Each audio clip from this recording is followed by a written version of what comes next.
नमस्कार दोस्तों, आप सभी का स्वागत है आपके अपने यूट्यूब चैनल पे। तो दोस्तों आज हम फिर से कवर करने जा रहे हैं IRFC। दोस्तों इसकी पिछली वीडियो बनाई थी कि RSI 14 है जो, ठीक है, एक टेक्निकल इंडिकेटर होता है वो IRFC का मतलब कि शो कर रहा है कि ये अभी ओवरसोल्ड है। तो जिसके कारण जो ट्रेडर वाई लोग हैं, हो सकता है कि इसमें अभी बाइंग की ओर मतलब कि रुझान चले इसमें और ये शेयर अपसाइड रैली दिखाएगा, क्योंकि RSI 14 के इंडिकेटर से तो यही लग रहा है कि ये शेयर आगे बढ़ने वाला है।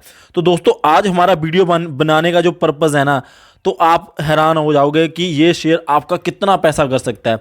दोस्तों ये देखिए, ये फिनेंशियल सेक्टर में है, मिड कैप है एंड लो रिस्क है। दोस्तों आपको पता होगा कि पब्लिक सेक्टर एंटरप्राइज है, इनमें डिविडेंड ज़्यादा होता है। ये उतना ज़्यादा तो नहीं भागते, बट फिर भी जो जिस सेक्टर से ये है, इसकी क्या आगे पोटेंशियल है ग्रोथ का और कितना ग्रो कर सकता है, उसके बारे में मैं आपको एक जस्ट आइडिया देना चाहता हूँ। वो आइडिया से मैं आपको डेफिनेटली बोल सकता हूँ कि आप 101% ना इसमें से पोजीशन काटोगे नहीं। ठीक है दोस्तों, जो भी मतलब कि स्मार्ट इन्वेस्टर होते हैं ना, वो डेफिनेटली इस वीडियो को जरूर देखें, पूरी देखें वीडियो को, आपको पता चल जाएगा कि क्यों इसको बार बार पोर्टफोलियो में रखने के लिए बोला जाता है।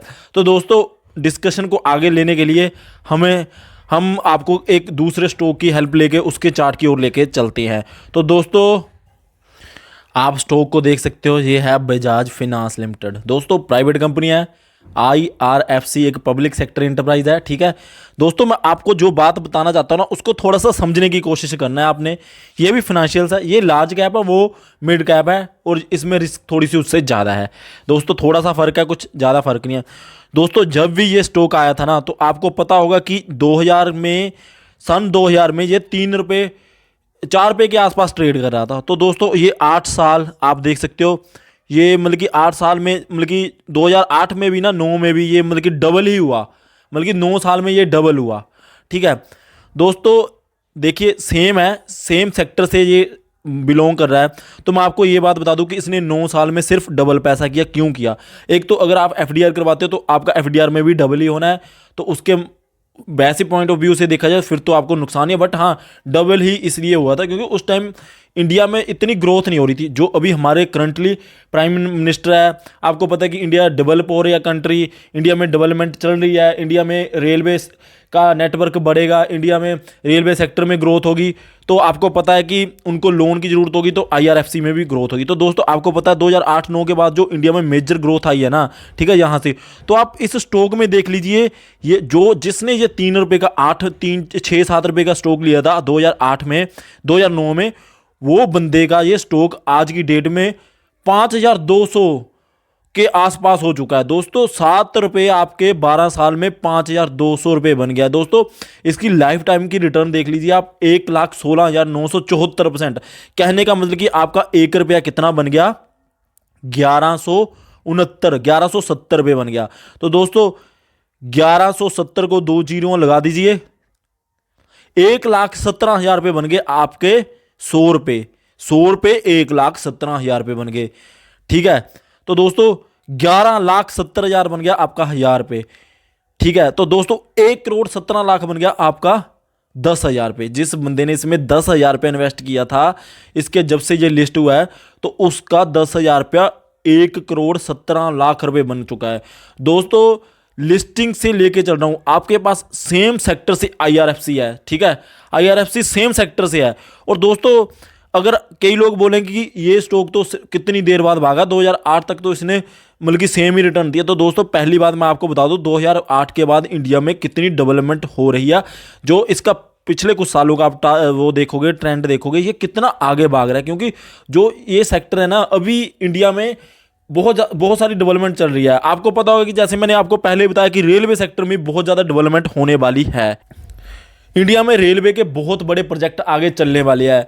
इंडिया में रेलवे कोई बंद नहीं होने वाली। रेलवे वालों को लोन चाहिए होगा तो सीधा जाएंगे IRFC के पास। IRFC जब भी कोई ऐसे प्रोजेक्ट्स के लिए लोन देगा, उनकी फाइनेंशियल्स में मतलब कि मदद करेगा, तो दोस्तों उसकी ग्रोथ तो होनी ही होनी है, उनकी रेवेन्यूज बढ़ेंगे, उनके प्रॉफिट्स बढ़ेंगे। जो यहाँ पे ऐसे ग्रोथ इस बजाज फिनांस में दिख रही है ना, तो सेम इसी सेक्टर के छोटे स्टॉक IRFC में भी सेम ऐसे दिखेगी आपको ग्रोथ।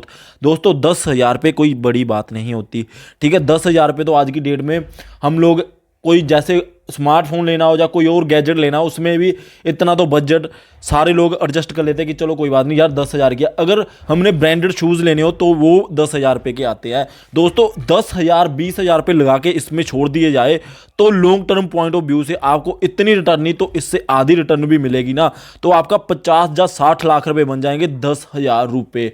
दोस्तों कहीं पर ट्रिप में जाना है, घूमने के लिए ट्रिप में जाना, वहाँ पर 10,000 रुपये को एडजस्ट कर लिया जाए, वहाँ से 10,000 रुपये निकाल के इस शेयर में लगा दिए जाए और लॉन्ग टर्म के पॉइंट ऑफ व्यू से देखा जाए तो जो न्यू मतलब कि मार्केट में ट्रेडर्स है ना, ट्रेडर्स ही सॉरी इन्वेस्टर है, जो न्यू रिटेल इन्वेस्टर्स है, तो दोस्तों उनके लिए सुनहरी मौका यही है कि IRFC में आप पोजीशन बना लीजिए, क्योंकि मैं आपको सारा कुछ आपके सामने कैलकुलेशन करके दिखा रहा हूं, इसमें कोई ऐसे जोल वाली बात तो है ही नहीं। दोस्तों 1,16,975% रिटर्न देना कोई छोटी मोटी बात नहीं है। दोस्तों फिनेंशियल सेक्टर का ये स्टॉक है, सेम IRFC भी सेम सेक्टर का स्टॉक है, आपको डिविडेंड भी मिलेंगे।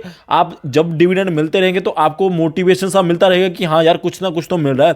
और दोस्तों अगर जैसे कि आप यहाँ पे बहुत से लोग बोलेंगे कि हाँ 8 साल में इसने सिर्फ पैसा डबल किया, अगर IRFC में ऐसा होता है तो दोस्तों पहली बात तो यही है कि IRFC में 8 साल में पैसा डबल नहीं, पैसा बहुत बढ़िया मल्टी बैगर रिटर्न देगा। इसमें तो इसलिए नहीं हुआ क्योंकि उस टाइम पे इंडिया में इतनी ज़्यादा ग्रोथ नहीं थी, ठीक है, इकोनॉमी इतनी ज़्यादा ग्रो नहीं कर रही थी। अब आपको पता होगा कि 2008 के बाद इंडिया में कितनी डेवलपमेंट चल रही है, ठीक है। जो हमारे प्रधानमंत्री नरेंद्र मोदी वो भी कितना इंडिया में डेवलपमेंट लेके आ रहे हैं, इंफ्रास्ट्रक्चर बढ़ रहा है। तो दोस्तों अल्टीमेटली आपको पता होना चाहिए कि वो शेयर में IRFC की ग्रोथ होनी ही होनी है। और दोस्तों दूसरी बात, जब ये 8 साल में इसने सिर्फ पैसा डबल किया ना, तो दोस्तों नॉर्मली बैंक में जो भी डिपॉजिट आते हैं, टर्म डिपॉजिट आते हैं या फिर कोई भी हमारा FDR करवानी है हमने, तो दोस्तों उनमें भी पैसा 8 साल में डबल होता है। तो एक तरीके की FDR के इक्वल रिटर्न इसने पहले 8 साल में दिए, और जिस बंदे ने 8 साल बाद इसमें इन्वेस्टमेंट की एंट्री करी है ना, तो दोस्तों वो बंदा मालो माल हो गया। दोस्तों जिस बंदे ने इसमें 1 लाख रुपए लगाया होगा ना,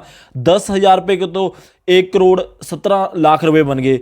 1 लाख रुपए के आप देख लीजिए 11 करोड़ रुपए बन गया। दोस्तों 2000 मतलब कि 20 साल में, अगर मैं नॉर्मली आपको बोल के चलूँ कि जिसने यहाँ से 20 साल से लिया था इसको, तो दोस्तों वो बंदे के पास 1 लाख रुपए इन्वेस्ट करके इतना पैसा बन चुका है कि वो उतना पैसा अब शेयर मार्केट में लगाएगा तो कितना और पैसा बन जाएगा। दोस्तों ये जो मौके होते हैं ये बार बार नहीं मौके आते हैं। दोस्तों ये वीडियो इसलिए बनाई गई है क्योंकि जब भी नेक्स्ट सेशन में मार्केट ओपन होगी तो आप लोगों ने क्या करना है, आप लोगों ने IRFC को पकड़ लेना है, उसको जाने नहीं देना। अब दोस्तों मैंने आपको पहले भी वीडियो में बताया था, जो RSI 14 है, पिछली वीडियो आप देख सकते हो, वो इंडिकेट कर रहा है कि स्टॉक ओवरसोल्ड जोन में चल रहा है, मतलब कि वहाँ पे अभी बाइंग आएगी। तो जब भी IRFC में बाइंग आएगी तो हो सकता है कि आपको जो 22 रुपये 85 पैसे के आसपास वो स्टॉक मिल रहा है, आपको मौका ही ना मिले बाद में वहाँ पे पोजीशन बनाने का।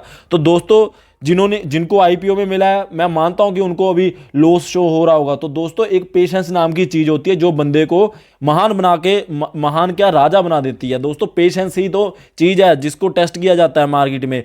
दोस्तों जिसने 22 रुपये 85 पैसे में लिया होगा ना, जो ले रहे हैं उनको भी मैं यही बोल रहा हूं भाई, इस स्टॉक को लेके इतनी कैपिटल लगा दीजिए, जो पैसा आप कहीं और फजूल में खर्चना चाहते हो या फिर किसी गैजेट में, अगर आप 50 या 60,000 रुपये का कोई बजट में कोई गैजेट ले रहे हो तो दोस्तों उसमें से 10-15,000 रुपये कट करके ऐसे 20 साल के लिए रख दीजिए।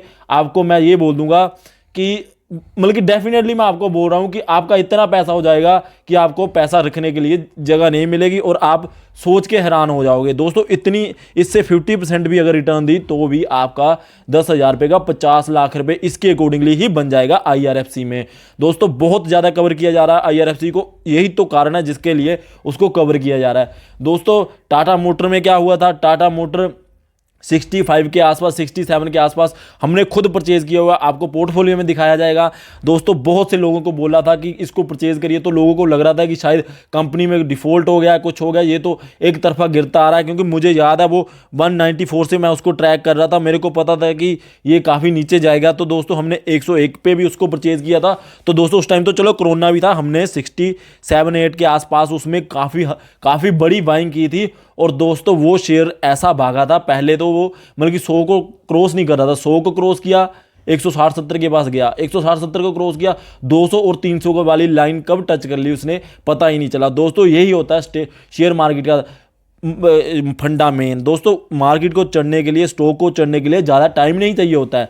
स्टॉक को 2-3 दिन की ऐसी बढ़त आती है कि आपको पकड़ने में फिर ऐसे लगता है कि यार अब कैसे खरीदा जाए। उस टाइम मैंने बहुत से लोगों को बोला था कि अपना टाटा मोटर में 10,000 जब 15,000 जितने शेयर ले सकते हो ले लीजिए। तो उस टाइम लोगों के पास उतना पैसा भी था कि 70 इंटू 10,000 के हिसाब से स्टॉक ले लें। उस टाइम लोगों ने लिया नहीं। तो दोस्तों मेरे को खुद पता है 70 के भाव पर लोगों ने 10,000 शेयर नहीं लिया। इवन पैसा भी था लोगों के पास, ठीक है। लोग अब जब 300 को टच कर रहा था वो स्टॉक, अभी 300 पे ट्रेड कर रहा, तो मेरे को वही लोग बोल रहे थे कि क्या इसमें अभी पोजीशन बना लें, हमें ये परचेज करना है। दोस्तों यही तो रिटेल इन्वेस्टर गलती कर जाते हैं, ठीक है। 230 रुपये अब ज़्यादा पे मिल रहा है तो उसको खरीद लेंगे। 70 रुपये उनको घटिया लग रहा था। दोस्तों पैसा कमाना है ना शेयर मार्केट में, शेयर मार्केट में पैसा कमाने के लिए हमें प्रोएक्टिव होना पड़ेगा। प्रोएक्टिव मतलब कि हमें एडवांस में सोचना पड़ेगा। शेयर की रैली में घुस के उसको पकड़ने से अच्छा शेयर को एडवांस में पकड़ के रखो।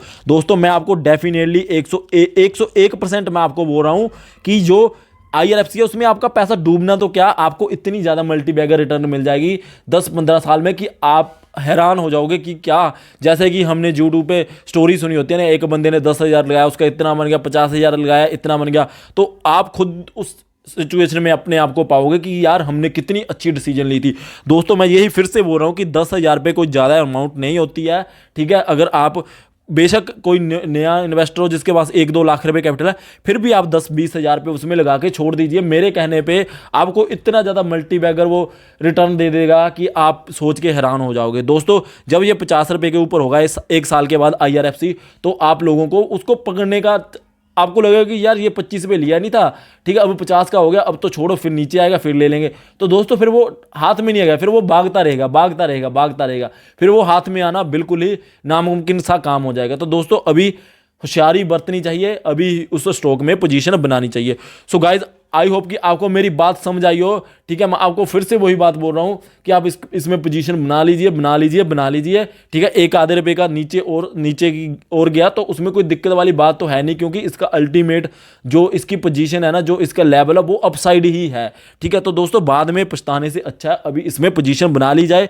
10,000 रुपये एटलीस्ट, अगर आप इंटरेस्टेड नहीं हो मेरे कहने पर 10,000 रुपये लगा दीजिए। अगर आप इसमें इंटरेस्टेड हो IRFC में, तो दोस्तों IRFC में आप उतना पैसा लगा दीजिए जितना आप चाहते हो, क्योंकि आपको इतना पैसा बन ही जाएगा जो आप मतलब कि आपको पैसा रखने की जगह नहीं मिलेगी। सो गाइज आई होप कि आपको मेरी वीडियो अच्छी लगी हो, मेरी बात अच्छी लगी हो। अगर अच्छी लगी है तो वीडियो को लाइक जरूर करिए, क्योंकि हमें लाइक से ही तो पता चलता है कि हाँ आप लोग हमें पसंद कर रहे हो। सो गाइज हम इतनी मेहनत से आपको बताते हैं कि ऐसा करना चाहिए, वैसा करना है, तो उसके बदले में हमें कोई पैसे की तो ज़रूरत नहीं है। हम तो आपसे पेड सर्विस तो आपको देते नहीं है, तो आपको यही बोलते हैं कि लाइक कर दीजिए वीडियो को और चैनल को सब्सक्राइब कर लीजिए। So thank you guys for watching, do like share and subscribe to our YouTube channel.